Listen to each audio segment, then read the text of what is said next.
Monitoramento feito pelo Serviço Geológico do Brasil na bacia do Rio Paraguai, no Pantanal, mostra que a região pode ter uma das mais severas secas da história, com impacto na navegação e dificuldades para o escoamento da produção. Sobre o estudo, vamos conversar agora com Marcos Suassuna, pesquisador do Serviço Geológico do Brasil. Marcos, boa tarde, tudo bem? Boa tarde, Sebastião. Boa tarde, tudo bem? Tudo bem. Me fale lá desse estudo. O que ele traz de levantamento, de alerta? Bem, o Serviço Geológico do Brasil opera o sistema de alerta hidrológico na bacia do Rio Paraguai desde a década de 90. E a gente faz acompanhamento ininterrupto ali ao longo de todo o ano, né? Faz com previsões de nível baseado nos níveis históricos, trabalha com modelos hidrológicos, monitoramento de chuvas. E com base nas análises que a gente tem feito desde janeiro deste ano, a gente já tem observado que os níveis dos rios já estavam bastante baixos. A gente teve uma cheia muito fraca, que está chegando no seu ápice agora, né, no dia de hoje, nesses dias, e é uma cheia muito baixa, comparado com o histórico, e isso leva a preocupação, porque a gente vai estar começando o período de seca, o período de vazante, como é chamado lá, com níveis muito abaixo da média, com prognóstico de chuvas bastante baixo. Então, por isso que o sinal de alerta se acendeu, vamos dizer assim. Olha, de quando para cá que começou a ser avaliado? Esse evento, especificamente, deu um pequeno corte aqui, eu entendi que você está perguntando. Eu digo, quando você fala que é uma das mais severas secas da história, qual é a referência? De quando para cá que a gente começa essa análise? O Rio Paraguai ele tem um monitoramento na estação de Ladário. É uma das estações mais antigas que existem no Brasil. Então, desde janeiro do ano de 1900, então tem 125 anos de dados que tem esse monitoramento. E esse ano ele está, vamos dizer assim, se a gente comparar o período total, que não é um período de vazante ainda, a gente ainda está no mês de maio, mas esse mês de maio, quando a gente compara as piores secas do histórico, a gente vê que o ano de 2024 está bem parecido com o que aconteceu, por exemplo, em 2021. 2021 é um ano interessante, porque é uma seca recente, então está na memória das pessoas o que aconteceu em 2021, que foi a segunda pior seca do histórico. Em Ladário, o rio chegou na cota de menos 61 centímetros, né, que a gente, em relação ao nível zero da régua. Durante os anos 60 e início dos anos 70, né, então os anos de 64, 67, 71 também foram anos bastante severos, é o período onde a pior seca do histórico foi observada. Então esse ano de 2024 ele está semelhante a esses piores anos do histórico. Causas... Então, é um histórico bastante longo para a gente ter. Marcos. E a que se atribui? Não são causas necessariamente recentes e pontuais? Desde o início da estação chuvosa, a estação chuvosa ali, ela começa, como boa parte do centro-sul do Brasil, boa parte do Brasil, ela começa no mês de outubro, e de outubro para cá a gente já vem vendo anomalias de chuvas, né? Então o ano passado, especificamente, ele não foi um ano ruim em termos de cheias, né? Desde 2019, o Rio, por exemplo, ele não chegava na cota de 4 metros, mas ano passado acabou que chegou. Mas quando foram os anos chegamos nos meses de outubro e novembro, a estação chuvosa demorou muito para começar.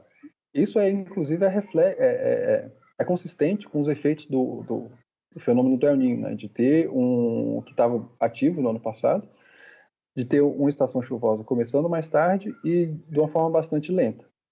Mas aí essas anomalias elas se prolongaram, não foi só em outubro, novembro, se prolongou todos os meses, em todos os meses houve anomalias negativas, né? O mês de abril, vamos dizer assim, foi um mês um pouco mais favorável quando a gente compara com os outros meses, foi o único mês que a gente teve uma pequena compensação, só que a gente vinha tendo de outubro para cá anomalias de chuva que a medida que a gente usa é milímetros de chuva, né? Então anomalias de 290 milímetros a menos do que era esperado para o período chuvoso. Em abril compensou 20 milímetros, então assim, foi um pouco acima da média, foi um mês um pouco mais favorável, mas que não compensou esse déficit que já vem sendo construído desde o final do ano passado. Marcos, e as consequências são evidentes, né? Dificuldade de escoamento, eu imagino, para a produção. Agora me fale, além das consequências, mais da importância desse tipo de levantamento. Esse tipo de atividade, dos alertas, né? ele tem uma importância muito grande porque ele permite que as pessoas se planejem e não sejam pegas de surpresa com esses eventos, né? Eu gosto de ressaltar que em poucos lugares do mundo, em poucos lugares que conseguem ter uma antecipação tão grande. Então, por exemplo, eu estou falando que desde fevereiro a gente já tem alertado sobre isso, já tem comunicado com os órgãos responsáveis, eventuais interessados a esse respeito. Então, no Brasil hoje, felizmente, a gente consegue ter esse conhecimento incorporado, ter sistemas que permitem fazer esse alerta com um horizonte de previsão tão grande. Então, isso é algo que permite que as pessoas se planejem. Para a fase atual, o que a gente tem a se fazer é planejar, fazer o que a gente chama de planos de contingência, né, de setores interessados, para que se preparem para um ano que não vai ser fácil, tanto em termos de navegação, abastecimento pode ter dificuldades em alguns lugares, nem tanto às vezes pela disponibilidade hídrica, mas pelo nível do rio. Em Corumbá, por exemplo, se o rio baixa de uma determinada cota, as estações não conseguem bombear a água do rio. Tem a questão da energia, turismo, lazer e pesca, então vários setores podem ser afetados aí por essa questão. E com esse alerta antecipado, os setores podem se planejar para enfrentar essa situação. Os poderes públicos, inclusive, né? Toda a sociedade, a Defesa Civil, e falando nisso, não posso deixar de trazer para cá o trabalho que vocês estão fazendo lá no Rio Grande do Sul também, né? Tem uma equipe de vocês forte lá. Me fale do trabalho que o Serviço Geológico do Brasil está fazendo lá no Rio Grande do Sul e se podia, de alguma maneira, ser previsto e ter, talvez, mudado um pouco essa situação? No Rio Grande do Sul, o trabalho que a gente faz é da mesma natureza. Então, a gente opera lá no Rio Grande do Sul 3 sistemas de alerta, das bacias do Rio Uruguai, Taquari e Caí. A bacia do Rio Taquari é uma bacia que a gente vem enfrentando problemas desde o ano passado, cheias recordes em setembro do ano passado, em novembro do ano passado, e agora novamente aqui em abril e maio desse ano. E ao longo de todo o período a gente tem também feito esse trabalho de alertar, informar a população.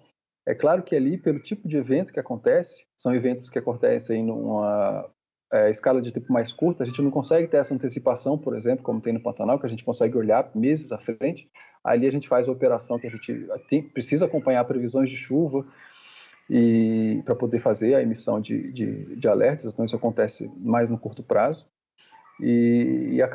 Mas essa atividade também é essencial, justamente para as ações de resposta e para as ações de mapeamento também de áreas de risco, que é o que a gente faz lá também na bacia do Rio Grande do Sul.